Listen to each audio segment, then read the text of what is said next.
તો આ તરફ રાજકોટમાં જામનગર હાઈવે પર સનીપાજીના ઢાબા પર તોડફોડની ઘટના સમગ્ર શહેરમાં ચર્ચાનો વિષય બની છે। ત્યારે ઢાબામાં ડેપ્યુટી મેયર નરેન્દ્રસિંહ જાડેજાના મિત્ર જમવા માટે ગયા હતા। નરેન્દ્રસિંહ જાડેજાને સનીપાજી સાથે સંબંધો હોવાથી તેમને જમવાના રૂપિયા લેવાની ના પાડી હતી। જો કે જમવાના રૂપિયા પ્રથમથી જ લેવાઈ જતા નરેન્દ્રસિંહ જાડેજા ગુસ્સે થયા અને નરેન્દ્રસિંહ જાડેજાના મિત્રો દ્વારા ઢાબા પર તોડફોડ કરવામાં આવી હોવાનો આરોપ છે। આ સમયે નરેન્દ્રસિંહ જાડેજા પણ ત્યાં હાજર હતા, જેથી સનીપાજીએ પોલીસને ફોન કર્યો। જો કે આરોપ એ પણ છે કે હોટેલના સંચાલક સનીપાજીએ છરીથી હુમલો કરતા ડેપ્યુટી મેયર અને તેમના ભાઈ ઇજાગ્રસ્ત થયા। સનીપાજી વિરુદ્ધ અગાઉ પણ ગુના દાખલ થઈ ચૂક્યા છે। જો કે સમગ્ર મામલે બંને તરફ સમાધાન થતા હજુ સુધી પોલીસ ફરિયાદ નથી થઈ, કારણ કે આજે ડેપ્યુટી મેયર નરેન્દ્રસિંહ જાડેજાએ પણ સોશિયલ મીડિયામાં એક પોસ્ટ મૂકી છે, જેમાં તેમણે કહ્યું છે કે તેમના પર કોઈ પણ જાતનો હુમલો નથી થયો। સોશિયલ મીડિયામાં સમાચાર ખોટા ફરી રહ્યા હોવાની વાત પણ તેમણે કરી। જો કે સનીપાજીના ઢાબામાં તોડફોડના દ્રશ્યો અને પોલીસ બંદોબસ્ત ઘણું બધું કહી જાય છે। વધુ વિગતો મેળવીએ સંવાદદાતા પરાક્રમસિંહ જાડેજા આપણી સાથે જોડાઈ ચૂક્યા છે। પરાક્રમ, આ સમગ્ર મામલાને લઈ એક તરફ ખુલાસાઓ બાદ ખુલાસા થઈ રહ્યા છે, હકીકત શું સામે આવી રહી છે? ચોક્કસ જામનગર હાઈવે પર ખૂબ જ પ્રખ્યાત સનીપાજી કા ધાબા આવેલો છે। પ્રથમથી ઘટના જણાવી દઉં, ગઈકાલ રાત્રે 11 વાગે આ સમગ્ર ઘટના બની હતી।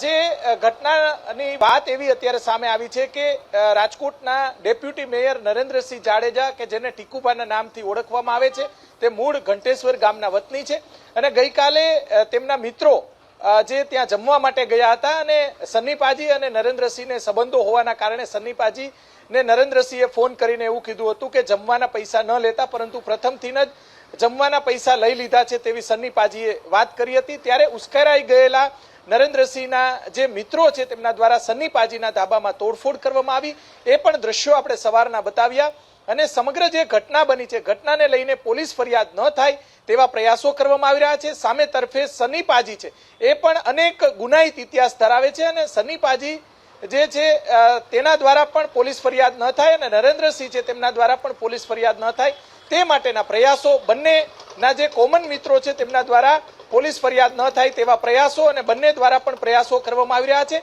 અંદરખાને ક્યાંક સમાધાન પણ થવાનું હોય તેવી પણ શક્યતાઓ વ્યક્ત કરવામાં આવી રહી છે।